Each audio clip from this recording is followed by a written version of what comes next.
Here are some films I find interesting. Do you think we're interested in the same kinds of films? In this lesson, we're going to talk about adjectives that end in ing and ed, like interesting and interested.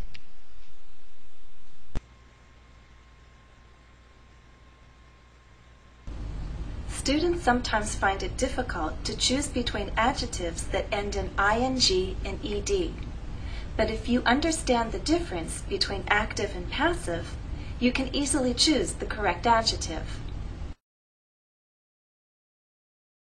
If you need an adjective to express an active meaning, then we choose ing. If you need an adjective that expresses a passive meaning, then you choose an ed ending. Let's consider some other examples. Here's a movie called The Illusionist. I found the end of this film surprising. Why did I say surprising? Because there's an active meaning here. The film did something to me. It surprised me. So the end of the film was surprising. Here's another film, Pulp Fiction. I think some of you have probably seen this film. Now, some parts of this film were shocking. Why did I choose shocking? Because it did something to me. The film had an effect on me. And here's another film, Speed. This film was very exciting. Now let's consider examples of adjectives with the ed ending. This is Lord of the Rings. The story is told in 3 parts, and each part is very long. The story is very good, but truthfully, by the end of each part, I feel very tired. Why do I choose tired, an adjective with an ed ending? Tired expresses a passive meaning. I'm emphasizing the effect that the movie had on me. How did I feel? I felt tired. So something happened to me. Similarly, how did I feel when I watched Pirates of the Caribbean? I felt a little disappointed. This story also has 3 parts. Now, I found the first movie, Pirates of the Caribbean, very interesting.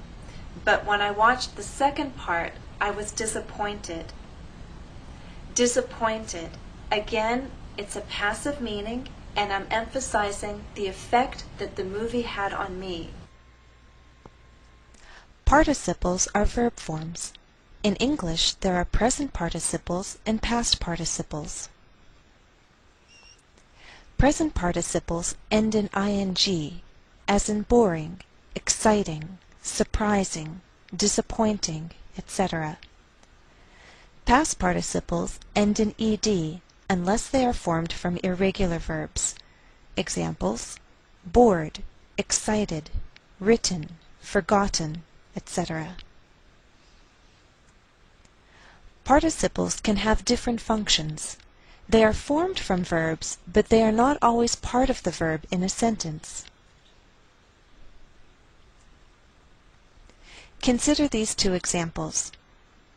Many people were crying by the end of the film.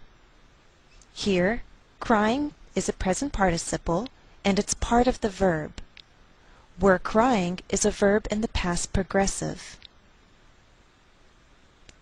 Second example. The parents took the crying child out of the theater. Here, the same present participle is now an adjective. It's modifying a noun. Crying describes the child. Now consider these 2 examples. The film had excited a lot of interest. Excited here is part of the verb. Had excited is a verb in the past perfect. Second example. Excited moviegoers stood in line to buy tickets. The same past participle is now an adjective. It's modifying a noun. Excited describes moviegoers.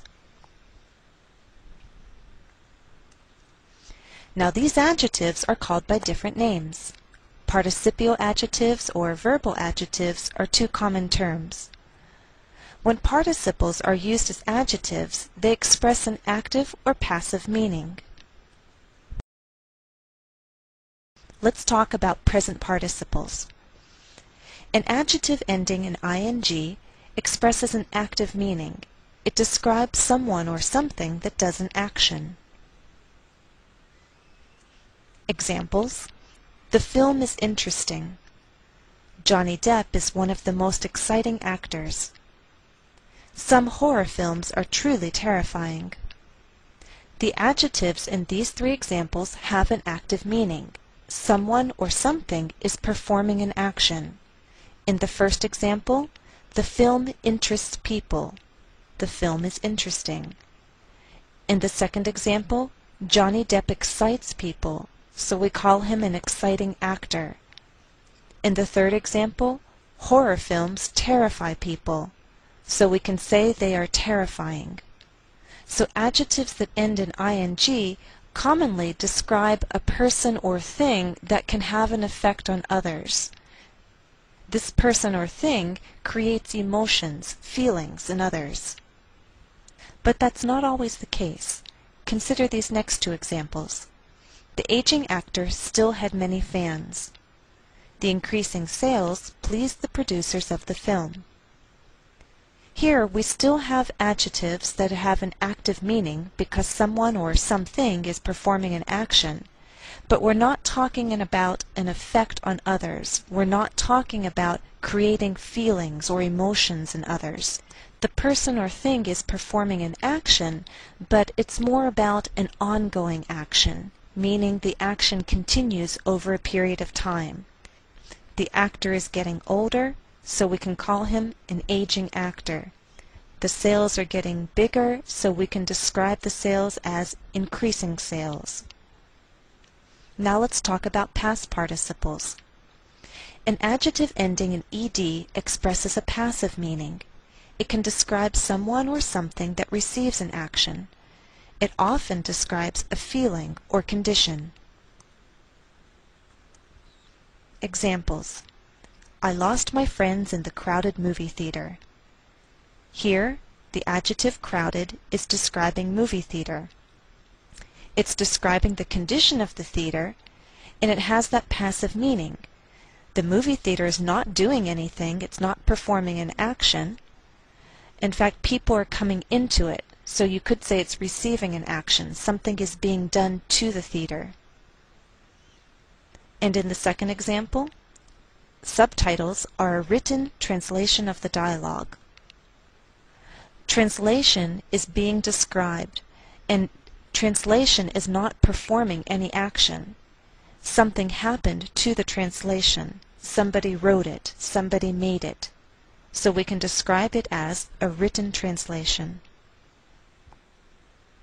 And as I said, adjectives that end in ed commonly describe someone's feelings. So look at these three examples. I'm very interested in actors' biographies. The actors seem bored with life in Hollywood.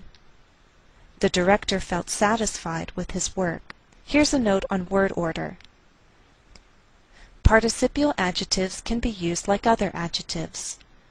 For example, we can use them before a noun, as in the aging actor.